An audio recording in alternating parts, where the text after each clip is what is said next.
সামনেই তো অরণ্য ষষ্ঠী, মানে জামাই ষষ্ঠী আর কি। বা বাঙালিদের জামাইদের পাতে মাটন না পড়লে ঠিক মানায় না, তাই আজকে মাটনের রেসিপিটাই নিয়ে এলাম, মানে এই সাধারণ মাটনের ঝোল আর কি।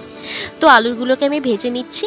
আমি এখানে 1.5 কেজি মতো মাটন নিয়েছি, 4 থেকে 5টা বড় পেঁয়াজ কুচি করা, 10 থেকে 12 কোয়া রসুন বাটা, 2 ইঞ্চ মতো আদা বাটা। তো এরপর তেলে আর কি গরম হয়ে যাওয়ার পর গরম মশলা, আদা, আর হচ্ছে গিয়ে তোমাদের চর্বি, অল্প একটু চর্বি। অবশ্যই আমি এখানে কচি পাঁঠার মাংস ইউজ করেছি, এটা শরীরের জন্যও ভালো, বেশি রেওয়াজি গরমের জন্য ভালো নয়।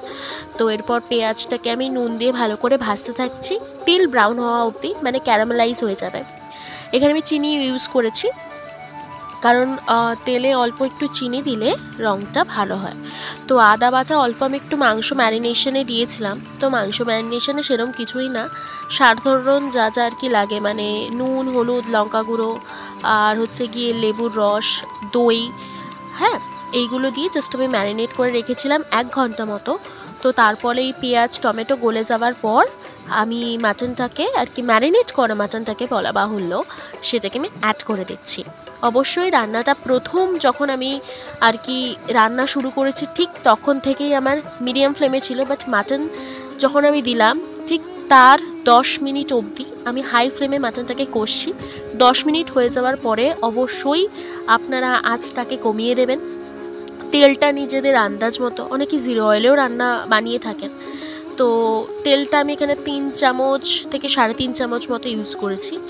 তো যাই হোক, মটনটাকে তারপরে 10 মিনিট হয়ে যাওয়ার পর আমি মটনের আঁচটাকে আর কি, গ্যাসের আঁচটাকে আর কি কমিয়ে দিয়েছি। তো বুঝতেই পারছেন, দেখবেন আস্তে আস্তে করে রঙটা কেমন করে চেঞ্জ হচ্ছে।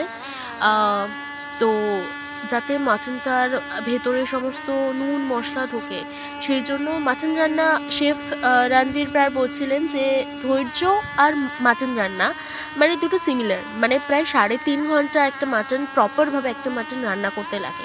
এই কথাটার সাথে আমি একদমই সহমত, কারণ সত্যি মাটন রান্নাটা একটা মানে ভীষণ প্যাশন রাখতে হয়, নাহলে হয়তো রান্না করাই যায় না। তো যাই হোক, তেলটা বেরিয়ে আসছে, আমরা দেখতে পাচ্ছি মাটনটাও আগের থেকে কালার চেঞ্জ করে দিয়েছে, ওর নিজের যে তেল একটা সেটা ছাড়ছে, মশলাগুলো বেশ ভালোভাবে কষা হচ্ছে। তো এরপর যেটা আর কিছুই না, কষা হয়ে যাওয়ার পর প্রেশার কুকারে আলুগুলো দিয়ে দিয়েছি, আর মাটনটাকে দিয়ে সামান্য একটু নুন ছড়িয়ে আমি ওর মধ্যে আর কি গরম জল ঢেলে, ওটা তো ওইভাবে মানে দেখাতে পাচ্ছি না, এক হাতে ফোন ধরে আছে আর এক হাতে রান্নাটা করতে হচ্ছে পুরোটা।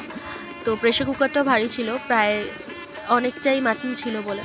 তো যার দরুন সেটাকে ভালো করে মিশিয়ে নিয়ে আমি গরম জল ঢেলেছি, যতটা আপনারা আর কি জল দেবেন। আমার এই প্রেশার কুকারের নিয়ম হচ্ছে, এরপর মাটনটাকে দামে বসিয়েছি আমি। তো আমার প্রেশার কুকারের নিয়ম হচ্ছে মোট ওকে 35 to 40 মিনিটস দিতে হয়। ওর হুইসেল দেয় না, এরকম ঘুরতে থাকে। সাধারণ প্রেশার কুকারে 7 থেকে 8টা হয়ে যায় যদি মাটন ভালো থাকে, যে প্রেশার কুক করবেন। তো যাই হোক, এবার আমি সাবেকি গরম মশলা কোনো আমি দোকান থেকে কিনি না, ওই মানে যেটা পাওয়া যায় আর কি সেটা নয়, আমি নর্মাল এলাচ, লবঙ্গ, দারচিনি গুঁড়ো করে ওটার মধ্যে মিশিয়ে দিয়েছি। ঘি থাকলে অবশ্যই ঘি ইউজ করবেন, খুব ভালো স্বাদ হয়। মাটনের এরকম লাল রঙের ঝোল আবাল বৃদ্ধ বনিতা তো সকলের ফেভারিট। তো খুব একটা পরিচিত রেসিপি বানালাম, তাও কেমন লাগলো প্লিজ জানাবেন।